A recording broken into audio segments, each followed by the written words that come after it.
Okay, welcome to the classification of matter review. Just going to briefly go over some of the notes I gave in class. So this should be familiar material to you. Apologize for the sound quality. It's not the best, but it'll do in a pinch. So anyway, let's talk about what matter is. It's anything with volume and mass. Well, that needs to be, those two things also need to be defined. Volume is basically the amount of space taken up by an object.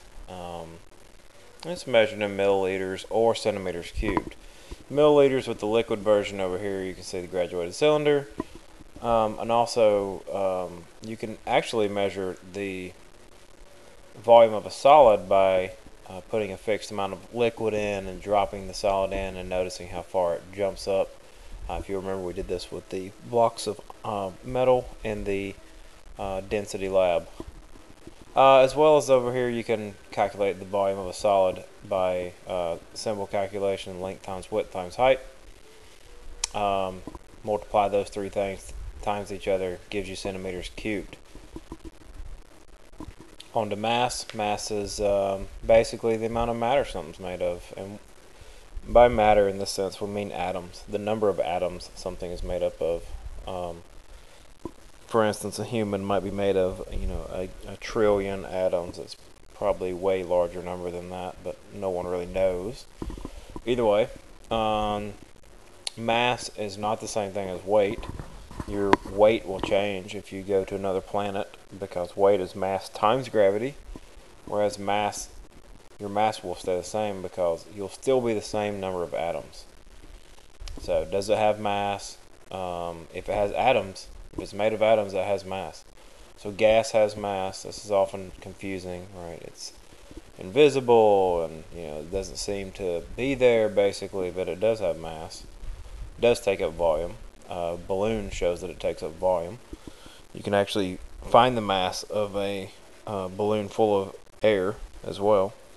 Another evidence that gas has mass is when you put your hand outside the window when you're riding down the road. Those are atoms, billions and billions of nitrogen and oxygen, basically Earth's atmosphere, atoms piling up on your hands, pushing your hand back. Alright, let's continue.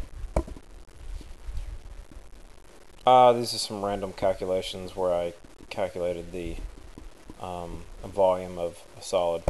It's really not that helpful for your day-to-day use. Matter can be defined in two different ways: pure substances or mixtures. So we're going to look at the first thing as pure substances.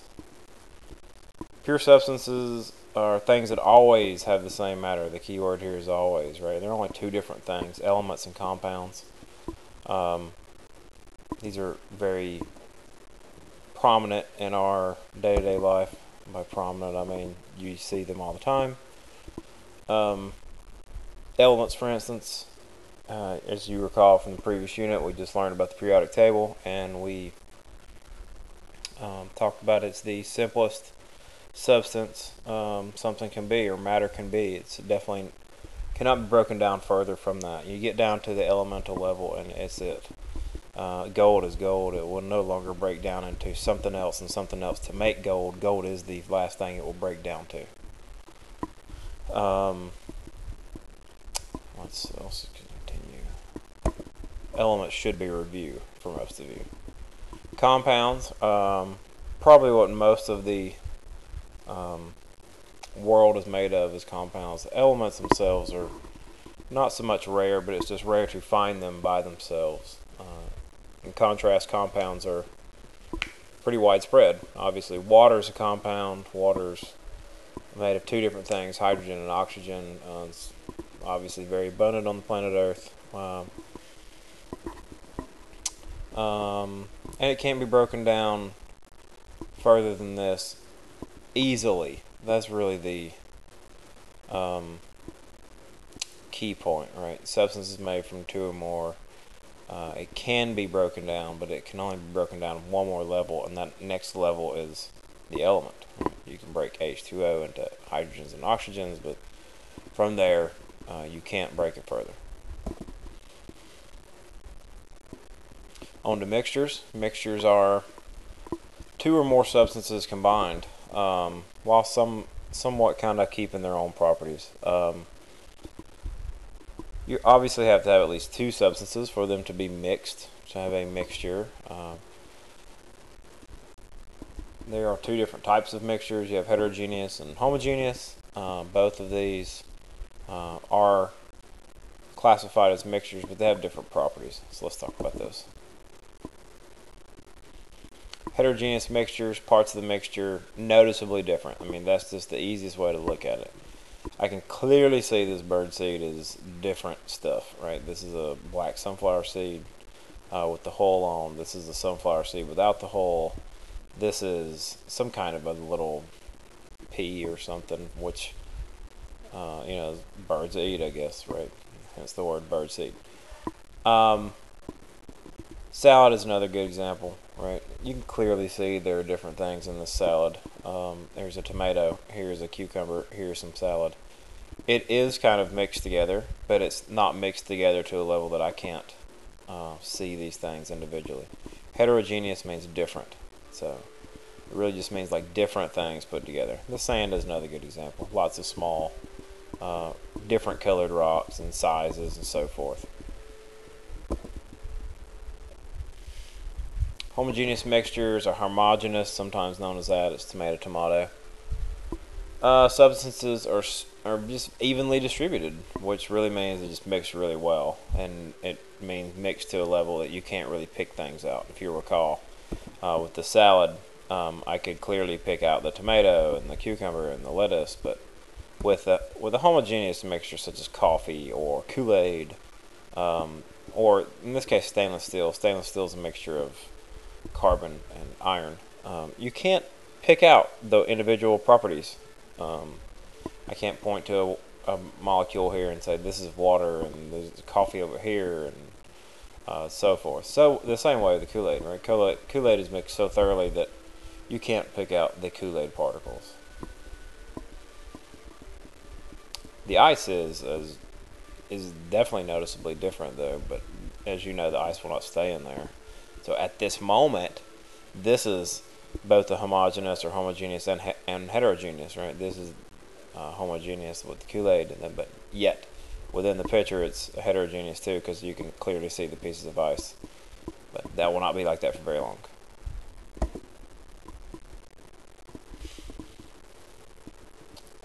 Liquids can be classified or further broke down into mixtures, solutions, suspensions, or colloids.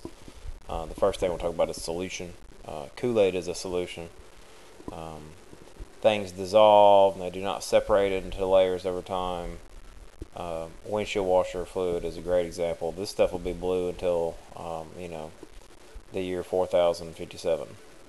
It's just going to look like this forever. Tap water is another good example of a solution. We might be thinking to yourself, well, I thought water was a compound. Water is not a compound. Water is a H2O, pure H2O is a compound. However, tap water is not pure water. It is water with metals in it and some other stuff, chlorine and so forth. But again, they won't settle out, so tap water is water out of your sink, and it's not quite pure water. Doesn't mean it's gross or undrinkable, because it's most certainly not. Suspensions.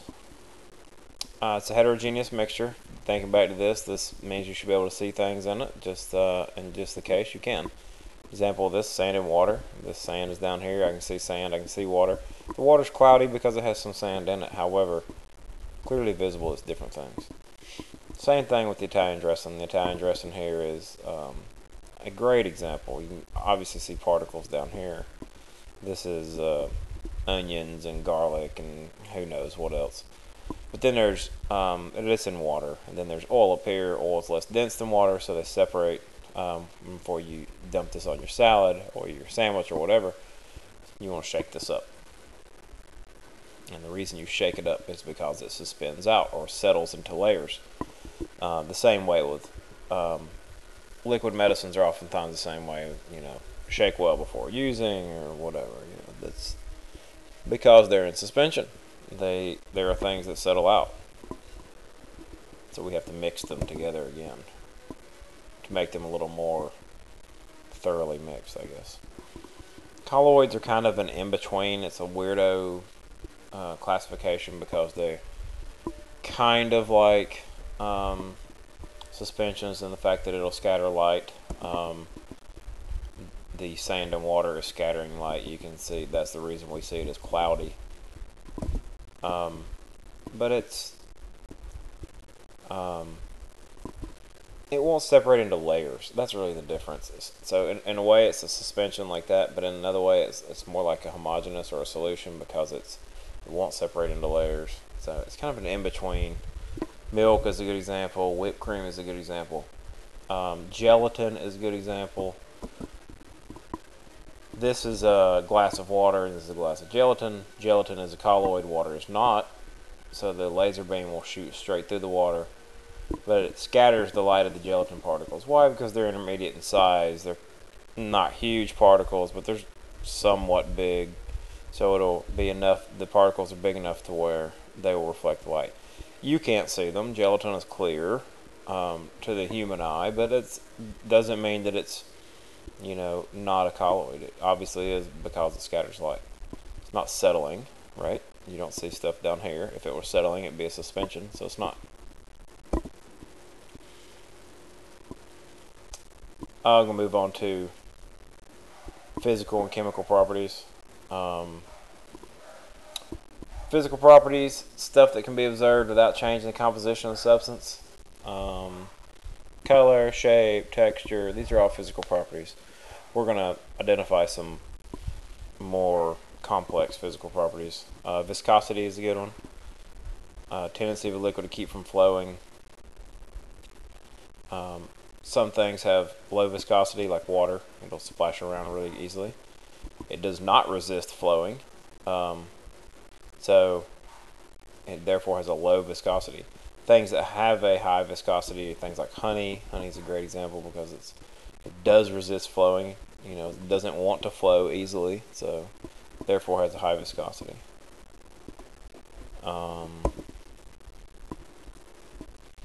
It's a cool video.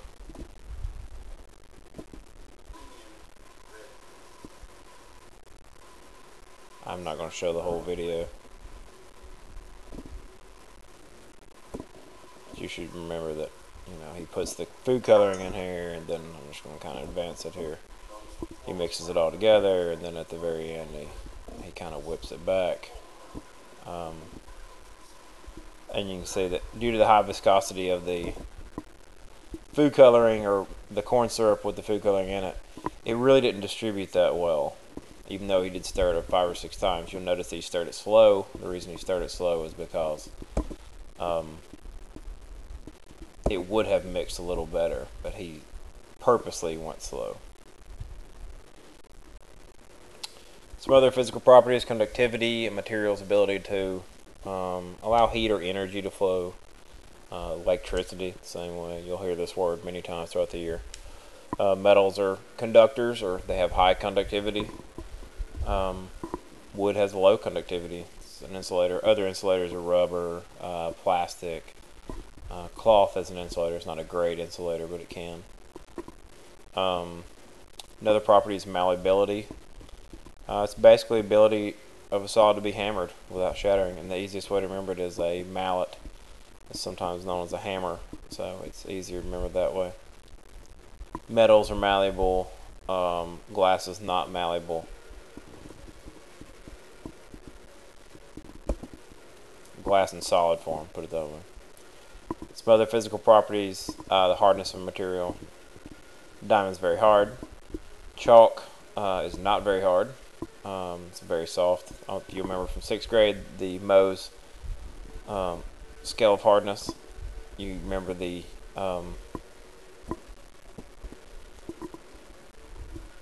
talc is 1 on the physical, or I'm sorry, on the hardness scale, and diamond's a 10. You have melting point and boiling point. Every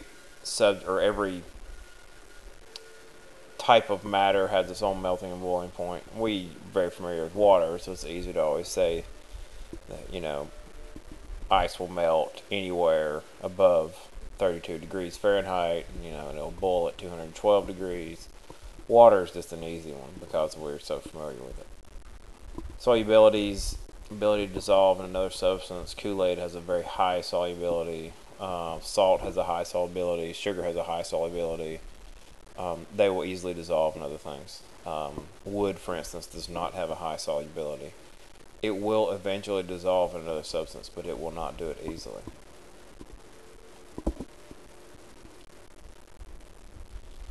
Density is a great physical property. It's probably one of the most useful of the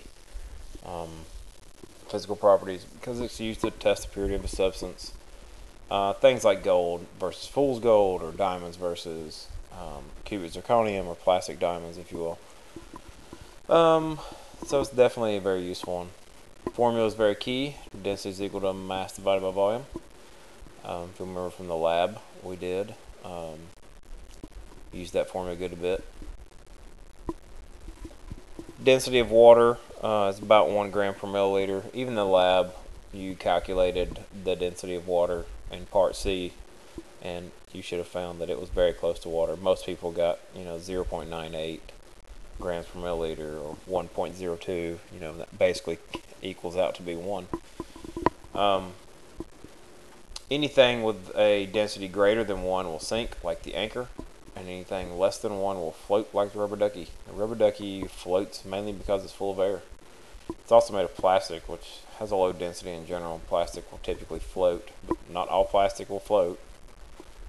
If the plastic is dense enough, it will still sink.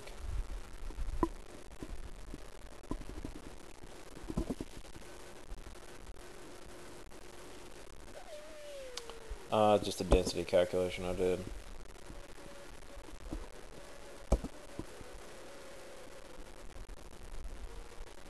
Physical change occurs in some of the properties of material change. Substances and materials stay the same.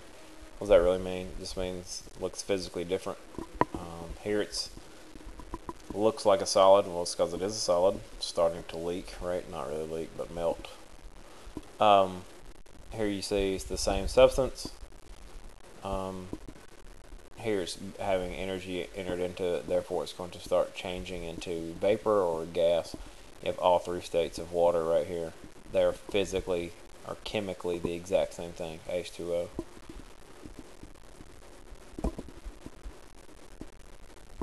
Let's talk about some chemical properties.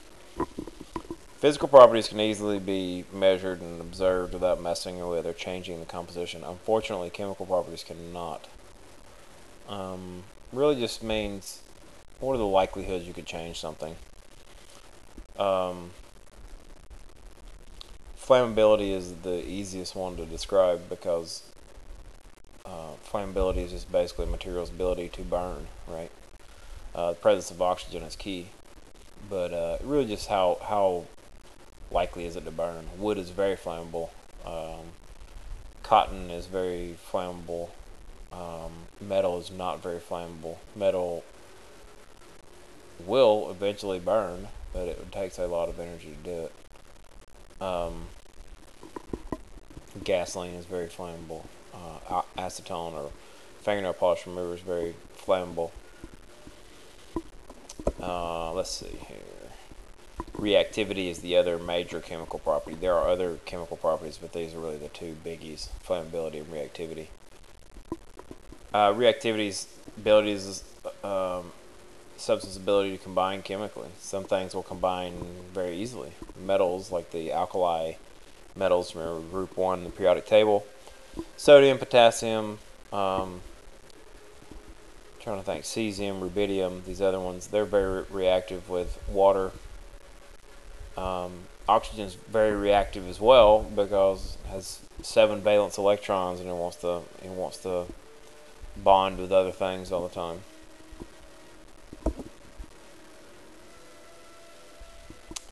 Chemical change occurs when substances react with another substance and forms 1 or more new substances. Three common types of evidence. I'm sorry. The key thing to remember about chemical change is once it's changed forever. You typically can't change it back.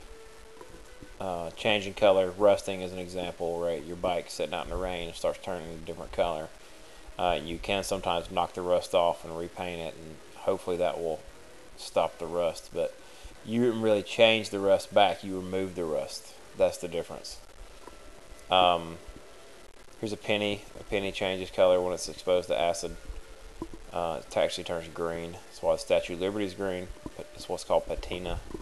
Not all metals rust. In fact, only iron rusts. Production of gas. You've seen this with baking soda and vinegar. I'm sure you've seen it 100 times. But if you remember, what really gives away the production of gas is the fact that the balloon from the flask filled up, right? You see the fizzing and the popping and so forth, and yes, it foams up big time. That's not really the point. The point is the fizzing is creating gas. It makes CO2 byproduct, which really means when the two things get together, CO2 is formed, and you also see the fizzing and stuff, but the CO2 is formed. Filled the balloon up. Everybody was amazed. It was fascinating. Formation of precipitate. That's the solid from a liquid. This is chemical change. Cottage cheese, the best example ever. It's maybe gross to think about, but bacteria chemically change the milk into a solid. Big question of the day, how can you tell if it's a physical change or a chemical change? Well, if it's a chemical change, was there new substances formed? Good example, you catch a tissue on fire, it's no longer tissue, and now it's light energy and heat energy and ash and smoke.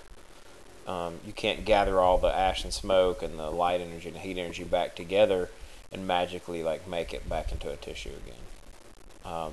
New things are formed. That's what a chemical change is about. Physical change, it may look different, but it's still technically the same thing. So you can rip the tissue, rip it in half, or crumple it, and still be tissue. You can still use it if it's ripped in half. You can still uncrumple it and use it. It's still exactly the same. It just may look different. So it's all about the physical looking different, but technically still being the same, or chemical. New things are formed. Alright, I hope you found this useful. I guess I'll see you in class.